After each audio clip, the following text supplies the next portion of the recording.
Innovating Education Learning World in association with WISE, an initiative of Qatar Foundation.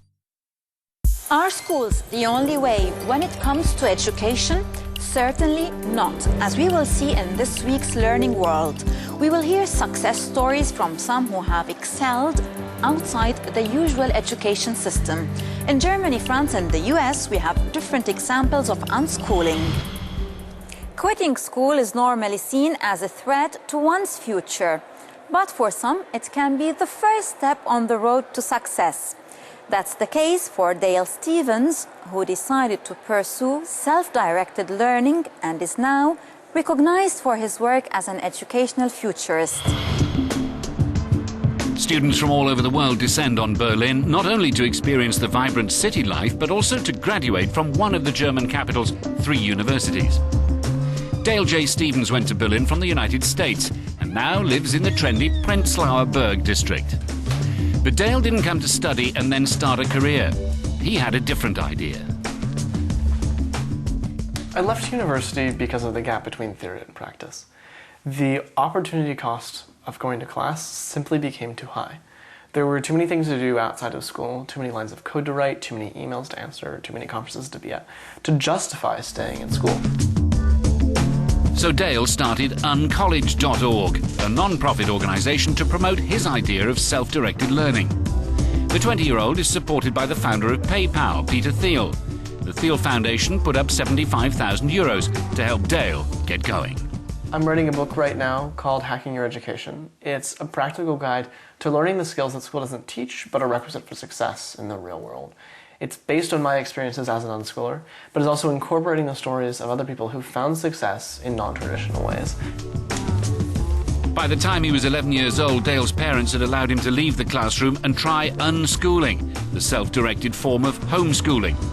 While his former classmates sat in school, Dale was establishing his own curriculum, taking college classes, starting businesses, living in France, working on political campaigns, and helping to build a library. In Berlin, there's a project similar to Dale's uncollege experience called Playducation, where they believe that playing is key to learning.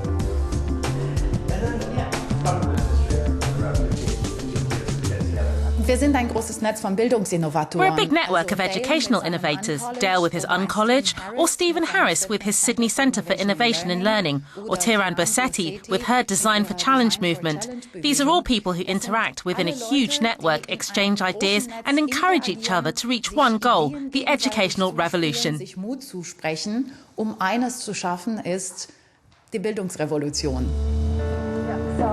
Dale believes there's no single big solution for educational problems. Rather, there are many small ones. Individuals are now empowered to choose and forge their own educational paths, to pick and choose among the educational resources that are out there to create their own learning experience. Dropping out of school can be a disaster for some, but for Dale, it seems to have been the first step towards a bright career. The name André Stern looms large over the music world, but he never went to school.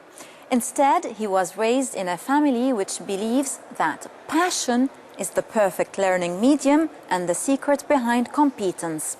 Now, let's meet the Sterns. André Stern never went to school, and he's proud of the fact. So proud that he wants his 2-year-old son to do the same. But it wasn't all plain sailing. On a military service form, he had to tick a box showing his level of education and diploma, from nursery school to university. But he didn't have any. The alternative was to tick the illiterate box. But that wasn't right either.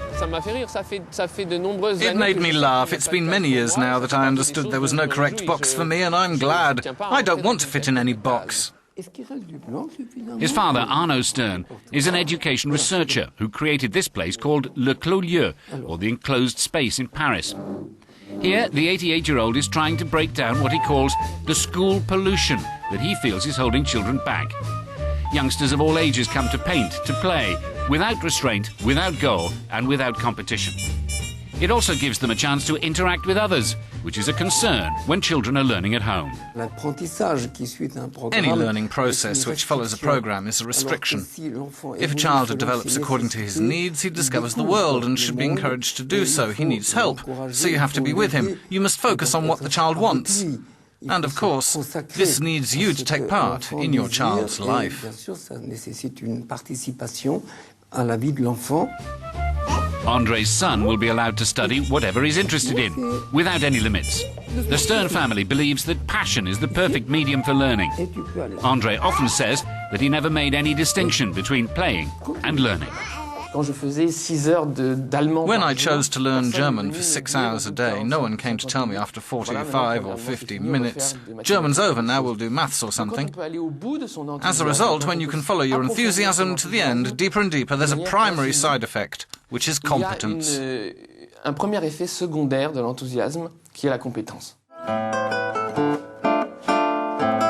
André Stern has become a well-known musician, composer and instrument maker, even though he's never had a formal music education. He says a diploma doesn't necessarily mean you're competent. Dans beaucoup de cas, on cherche, c'est là qu'une je suis pas bon en mathématiques, donc je vais faire beaucoup de maths. A lot of the time you look for your shortcomings. I'm not good at maths, so I'll do a lot of maths to reach an average level. I'd never done that before. My experience was always to find things I was good at and to work even harder in those subjects, to become better, to become an expert and more specialized. Encore meilleur, encore plus expert, plus spécialisé. André Stern believes it's better to excel in one field than be average in everything. But that's not a dogma nor a method of education. His son will be free to go to school if he wants to. Life experience was indeed the first teacher of mankind. And for this next family, it remains their children's main source of education. In this report, we follow two kids learning different skills and always doing so according to their interests. It is a more free and fun way of learning that offers children a choice of what they learn. Let's find out more. The dream of an endless summer can come true, especially if you're a child and you don't have to go to school. The Emersons have never sent their children to school, nor do they have a private tutor. The parents don't take the standard school curriculum and teach it to the kids at home. They've turned their back on schooling and homeschooling in favour of unschooling. We don't use a curriculum. We follow their passions, whatever they're interested in. Okay. Children learn to walk, not because we teach them how to take each step. They just, learn to walk on their own. And it doesn't stop there. They have a desire to learn and grow all the time. 12-year-old Abigail learned to read and write by herself. She and her brother had to work out some aspects of maths because they need it in their everyday lives. Their parents believe that conventional schooling fails to make the most out of every child's individual abilities.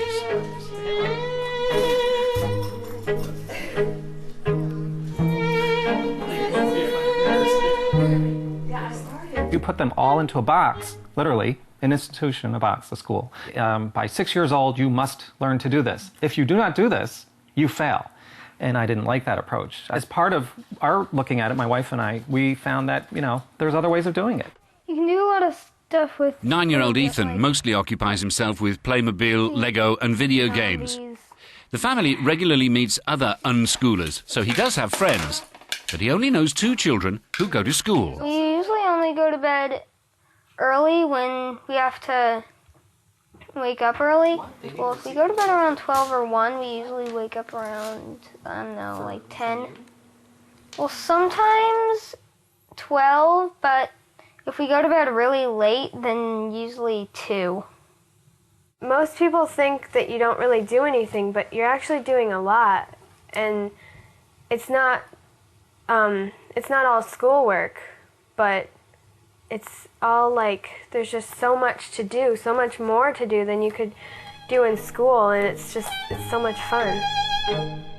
Unschooling families believe in learning as a whole life experience, not something to be divided into separate segments like maths, literature and geography.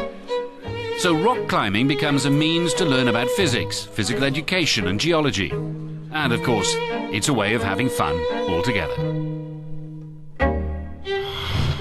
So, are you for or against unschooling? Share your ideas with us on our social media pages. Well, that's it for this week. Goodbye.